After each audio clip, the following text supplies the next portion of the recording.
Is Paul.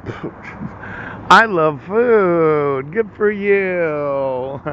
Now, you would thought after 3 years of informing law enforcement, yes, that it is a violation of the laws of the United States to issue court orders where there's no due process. Yes, there's no signature of the petitioner. Pooch.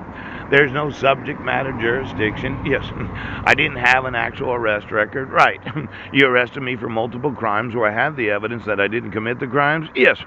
That you're obstructing my right to sue you is, well, corrupting America's youth. Now, for a lot of individuals that use the classifieds, yes. You know, I'd like to get my rights enforced today. Yes. Could somebody call the police department? I'm going to sue you.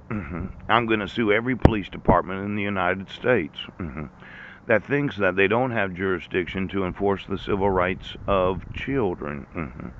I'm going to get a large amount of rewards, and then I'm going to go through all the newspapers. Why don't you give me the last 30 days of newspapers? Pooch.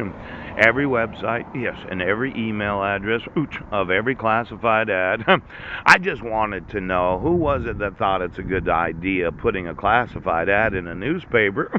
I emailed the newspapers, and I think that they're helping this whole concept of corrupting America's youth. Why don't you give me the ownership of every newspaper in the United States of America? Pooch. I know, it was election and they made all that money. Oh, shit! Oh, well, the election's over and there's no more advertising revenue, and I just wanted to know. Let's say we did a 1 year evaluation. Yes, yes, yes. 3 months before the election and then 12 months ago. Yes.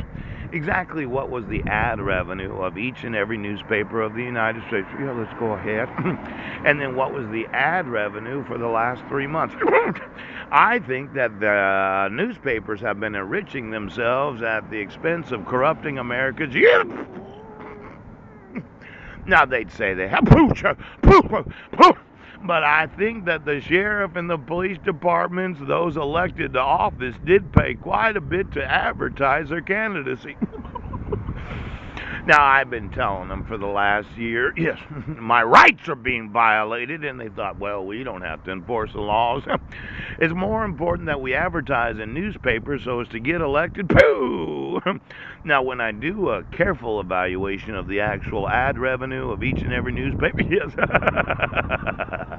I'm going to sue every newspaper that had any candidacy advertisements where the candidate did know that it corrupts America's youth to not enforce the law. In fact, it could be one of those. It sounds funny, but when you as a newspaper contribute to the corrupting